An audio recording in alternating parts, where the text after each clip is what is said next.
Hey Marvin, you've got 3 minutes and it's a party political broadcast. Your primary passions. Give it to me, sell it to me. My life is on the line now. Yeah, yeah, absolutely, absolutely. So for me, it's all about how we do economic development inclusively. Yeah. And by inclusively, I mean so that people get a genuine stay. I was always concerned during the campaign that what we don't want to do is just go around and grab a range of abstracted issues. You know, that happened in the BBC debate. They just picked 4 random issues and we talked about. But to me, it's about the narrative. What's the overarching narrative? And I would go back to my Christianity here in that I think that this year of Jubilee is such a critical principle for me. Is how do we build a way of doing society that recognises the fact that there'll be economic change, but doesn't leave people out in the cold. I think everything comes from that. When we think about the determinants of health inequalities, we think about access to housing. It's about how do we structure the way we distribute goods and resources. Absolutely. It feeds into the question of who's going to have power and who's not going to have power, and how do we correct that? Not having this machine that just rumbles on. And we don't stop it because we're afraid of intervening, and we have all these nonsense arguments now around. It's just got to keep going. How do we make sure that this is a machine that actually builds for inclusivity? Because if it and the interesting thing I think is at the moment that people are talking now and are recognising that if you don't do this, then you're not sowing the seeds for a prosperous future. You're sowing the seeds for social disintegration and division. And in many instances, you're cutting the roots from any hope you have for having a stable and a prosperous future. I mean, this is the thinking going around from the World Economic Forum, Oxfam's papers, this new book by Piketty. People are talking about this, but to me it's an ancient biblical wisdom too in the year of Jubilee. Absolutely. So to me that is absolutely going to be core to whatever narrative we put on the table. And I was saying that it has to be in some sense about putting a narrative, a story on the table. You come with us, you come with me, and this is the story I'm going to try and take us on. This is the journey I'm going to try and take us on. And this is the type of society I'm going to create. It's not just a case of you come with us, you come with me, and I'm going to give you childcare, and I'm going to give you this, and I'm going to give you a house. It's got to be about the individual story, but it's got to be about that collective story, what you're going to be a part of.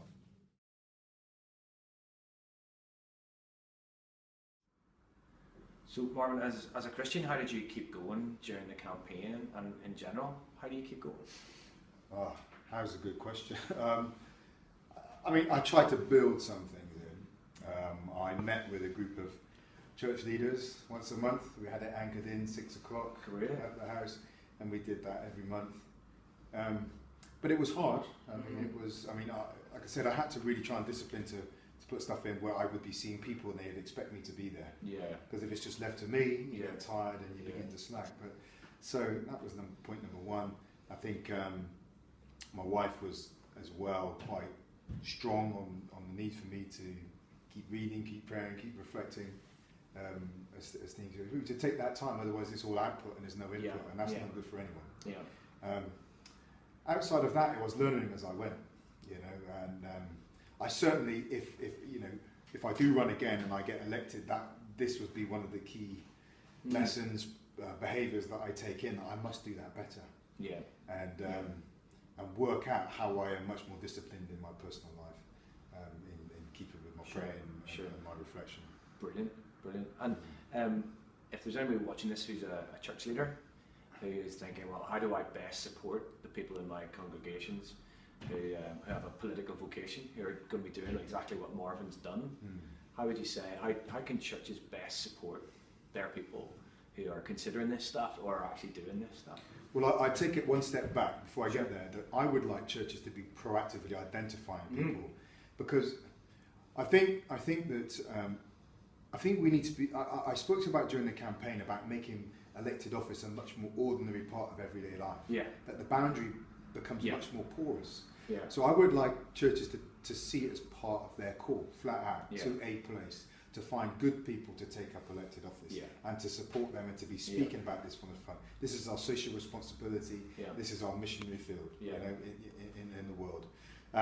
When they are there, I think that the real practical pieces of support around particularly those with a family, is about supporting a family, because when they're on the campaign trail, families can be pulled in all sorts of directions.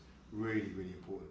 And I think that to very personal support for the candidate, because, like I said, it's not something you broadcast, but there were some big ups and some really big downs during the campaign. Yeah. You know, it was one of the rules in my campaign: never read the comments at the bottom of the online articles. Yeah, yeah. Because I was reading them to start with, and I Yeah. would go back and really be quite low about it. Yeah. And, you know, take that into my house and talk to my wife about it. The blogosphere can be pretty toxic, can't it? It's brutal. It's Yeah. brutal. So, but, you know, just having people around to support, you know, maybe just 3 or 4 people as a close-knit group, and I had that with my church. Great. 3 or 4 people who would phone up, see how you're doing, and be ready to say, do you know what, they got a point, or do you know what, actually, this is nonsense, and have that relationship of trust. Really, really important. Marvin, how did you get into politics? Well, I've always been political.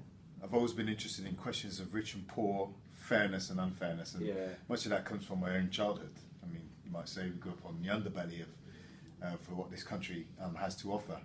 But I started out with a real cynicism towards politics, elected politics. Yeah. I thought the system was corrupting, and could not be saved. Yeah. That's the way I saw it. But then I was challenged. Actually, it's Simon Woolley from Operation Black Vote said to me, "Well, you know, you've got a great analysis on why the world is rubbish, Marvin. But what are you going to do about it?" Yeah. And actually, for me, then it was that real challenge of being on the touchline, pointing out all the problems, was not actually changing the lives of real people, and that then really made me thinking about getting elected. And then my journey began there. Joined the Labour Party and started out my journey. Brilliant. And some folks who are watching this may know that where that led you last year, an incredible experience, standing to be the mayor of Bristol. Yeah. How did that actually come about? My wife would say ask the same question. So I started to look at the possibility of a parliamentary seat. It was looking at my own town of Bristol, and Bristol was the only city that went for an elected mayor, and a number of people had started to talk to me about, rather than going up for Parliament, to look at a more hands-on political role. In fact, I'd been in the US, a university in the US just before that, and one of the professors there was speaking to me about Howard Dean, talking about actually being the governor would be more satisfying than being in the Senate. So I came back to Bristol with that in mind, and the mayoral opportunity came up. A number of people talked about it. Next thing, I found myself in the selection race. A great guy called Ben Mosley running or everything. Next thing, I found myself being selected and as running for the candidate. And I mean, it was all at the same time. It was incredibly overwhelming, and it was incredibly daunting. But all at the same time, it felt incredibly right. Yeah, it's fantastic. What would you say to somebody watching this who says, "Well, yeah, that's incredible. I can't believe a Christian got that far." Believing there's a kind of a glass ceiling for how far Christians can get in party politics. What would you say to somebody like that? Well, I mean, I've been quite forthright in challenging people to come forward, you know, of recent. And talking to people who I do believe have talents, and a number of my friends in Bristol have talent, a number of Christians, incredible people, and saying, what right do you have not to at least put your skills and your offer into the public domain? Yeah. I mean, I have a large family. I have 7 brothers and sisters. I said 8 there. I might have 8, you know. But literally, you know, we've got a lot. And I have a brother who's considerably younger than me. And I've shared with people that you know, it's fantastic when they talk about that, you know, how bad politics is and doesn't work. But actually, what he needed when he was going through really substandard schools was not people on the touchline talking about how bad things were. He needed them to put their skills at his disposal by holding the head teachers accountable, by holding educational policy accountable, by making the changes that needed to be changed.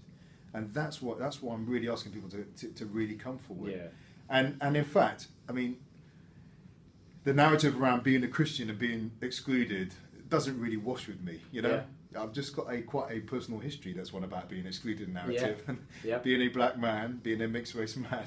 I could tell you about exclusion, so please don't give me the thing about churches being excluded from public life, because it's not really that bad, and I'm sure there's entryways for many people to get involved in public life.